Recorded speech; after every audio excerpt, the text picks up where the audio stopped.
Ouça agora Que Papo é Este? Opinião e análise da professora Ana Lúcia, coordenadora da Auditoria Cidadã da Dívida Pública, Seção Goiás.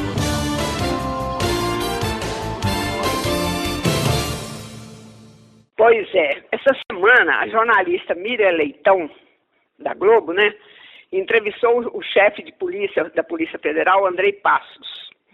O principal tema da entrevista foi sobre as investigações do ex-presidente Jair Bolsonaro em relação às joias, à falsificação dos documentos da vacina e ao golpe de 8 de janeiro de 22.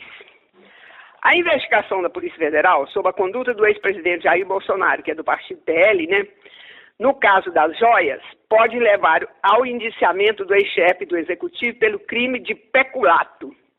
O que é esse crime de peculato? O Código Penal brasileiro, define como crime de peculato a apropriação por funcionários públicos, abre aspas, de dinheiro, valor ou qualquer outro bem móvel, público ou particular, de que tenha posse em razão do cargo ou desviá-lo em proveito próprio ou alheio. A pena varia de 2 a 12 anos de reclusão e multa. Bom, é roubo, Dá um nome mais educado, mais bonitinho, peculato. Vamos nos lembrar do caso das joias. O governo da Arábia Saudita doou ao ex-presidente 3 pacotes de joias caríssimas. Mesmo que tenham sido entregues ao presidente, as joias têm que ficar como patrimônio do Estado brasileiro e não da pessoa física. Somente presentes de baixo valor podem ficar com o presidente que os recebeu. Mas no caso desses presentes, o ex-presidente montou um esquema para o pacote mais valioso entrar no país de forma ilegal, mas foi retido na alfândega por não ter sido declarado à Receita Federal. Os outros 2 pacotes desses presentes, por diferentes manobras, entraram sem passar pela Receita Federal e ficaram com o ex-presidente Jair Bolsonaro. Inclusive, quando o ex-presidente deixou o Brasil em 30 de dezembro de 22 para não dar posse ao presidente eleito Luiz Inácio Lula da Silva, ele levou os pacotes de joias e até tentou vender algumas joias nos Estados Unidos. Descobertas todas essas manobras, a defesa de Bolsonaro entregou ao Tribunal de Contas da União os 3 pacotes de joias recebidos do governo saudita pelo ex-chefe do Executivo. O valor dos presentes é estimado em mais de 16,5 milhões. O pacote de joias, eu vou dar uma descrição aqui para ver, como é que esses pacotes eram ricos, O conjunto, o primeiro pacote de joia era composto por colar, anel, relógio e brincos de diamante com certificado de autenticidade da Chopard, marca suíça de acessórios de luxo. Então, essas peças eram avaliadas em 16 milhões. O segundo pacote continha uma barra, espécie de rosário, relógio com pulseira em couro, caneta e anel. O terceiro pacote tinha um relógio marca Rolex, de ouro branco e cravejado de diamantes, caneta da marca Chopard prateada com pedras incrustadas, par de abotoaduras em ouro branco com um brilhante cravejado no centro e outros diamantes.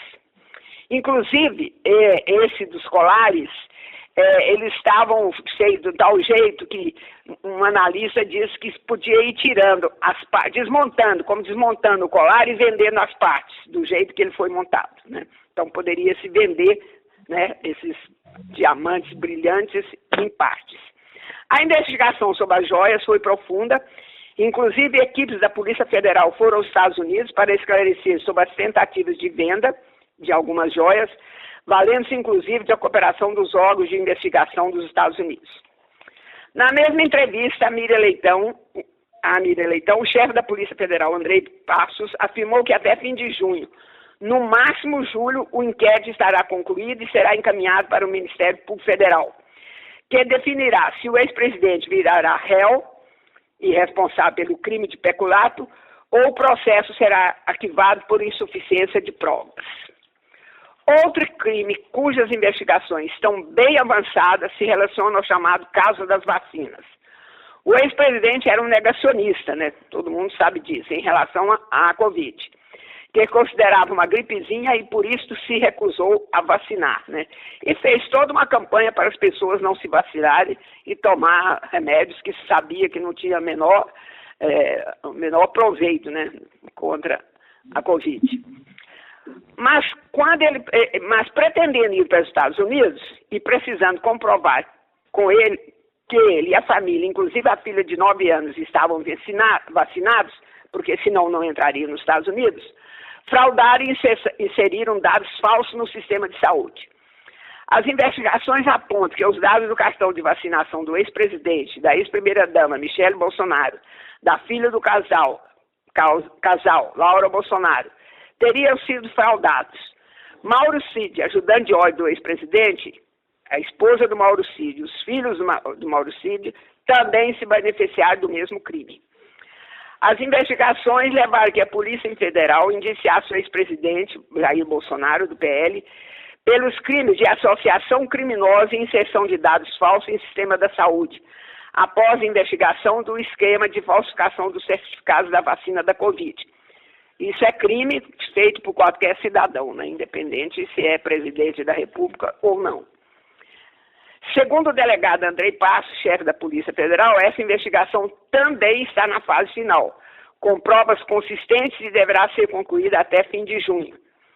E aí, né, como no caso da joia, será enviado para o Ministério Público, que poderá acatar, né, e o investigado vira réu, ou se não, pode mandar arquivar o processo. Outro processo que envolve o ex-presidente Jair Bolsonaro se refere à tentativa de golpe do Estado de 8 de janeiro de 2022, quando seus seguidores invadiram a Praça dos Três Poderes e começaram a destruir o Palácio do Planalto, os prédios da Câmara e do Senado e o prédio do Judiciário. A ação visava conseguir que houvesse uma intervenção das Forças Armadas e, em nome da ordem, se afastasse o presidente eleito e empossado Luiz Inácio Lula da Silva. A ação fracassou, pois os militares não fizeram a intervenção. As reformas deram um prejuízo de 30 milhões que saíram dos nossos impostos, né? Esse inquérito é amplo. Algumas pessoas já foram julgadas e presas, mas falta terminar a investigação em relação aos mandantes, né? Que os que estavam lá eram mandados, né? A Polícia Federal tem em mãos a investigação feita pelo CPI do Congresso Nacional e a própria Polícia Federal também desenvolveu sua própria investigação. O delegado Andrei Prestes, nessa entrevista a Miriam Leitão, diz que essa investigação também está avançada e que pode ser concluída e enviada para o Ministério Público até agosto, né? E aí, seguindo o devido processo legal, o Ministério Público pode indiciar os cruzados que se tornam réus ou pode mandar arquivar o processo. Se os indiciados se tornarem réus, começa o processo de julgamento, né? Claro, com amplo direito de defesa, eles podem, depois desse amplo julgamento, né, com os seus advogados, os advogados dos acusados, os advogados dos acusadores, e depois um juiz que dará a sentença, né, baseado nas provas que os dois lados apresentaram. Eles poderão ser condenados ou ser absolvidos. Ou seja, em relação ao ex-presidente, a Justiça está seguindo todo o processo legal que todo cidadão tem direito. Esse direito foi negado ao atual presidente Luiz Inácio Lula da Silva, quando, através da ação de um jovem de Araraquara, Walter Delgatti, que acessou as conversas do ex-juiz Sérgio Moro, e essas vieram a público, todas as conversas dele com os promotores, ficou claro que o processo contra o presidente Luiz Inácio Lula da Silva foi uma trama articulada com o Serviço Secreto dos Estados Unidos para, de um lado, impedir que Lula se candidatasse à presidência em 2018 e de outro, se apropriar de nossas riquezas, principalmente no pré-sal. Ao se tornarem públicas essas tramóias, teve que se anular o processo contra Lula, pois acabou se provando o que a defesa de Lula sustentou desde o início. O sítio e o apartamento não eram dele, conforme os documentos provavam, e tudo era uma tramóia para condená-lo, e ele ficou injustamente preso 580 dias. Eu já fiz essa análise nesse programa, né? Bom, então, atualmente, há 3 processos já em fase de conclusão que podem tornar o ex-presidente né, Jair Bolsonaro em réu nos 3 processos. E ele poderá ser absolvido ou condenado em cada um desses processos, né? Bom, vamos terminar com a música do Zé Ramalho, sugerindo que a justiça abra o olho, pois ela abre rapidinho contra os pobres e os pretos desse país, ou contra quem defende a classe trabalhadora. Aqui em Goiânia, um jovem da periferia, de 18 anos, acompanhado de 2 menores, tentou roubar um celular.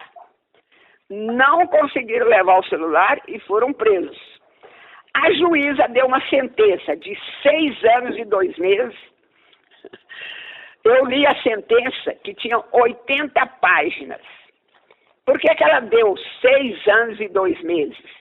Pelo Código Penal brasileiro, pena acima de 4 anos é em regime fechado. Então, por isso que ela deu, né, acima de 4 anos. Para esse jovem de 18 anos ficar preso 6 anos e 2 meses, porque tentou roubar um celular. E ele está preso até hoje. Então, o alerta do Zé Ramalho: justiça cega. Vamos lá?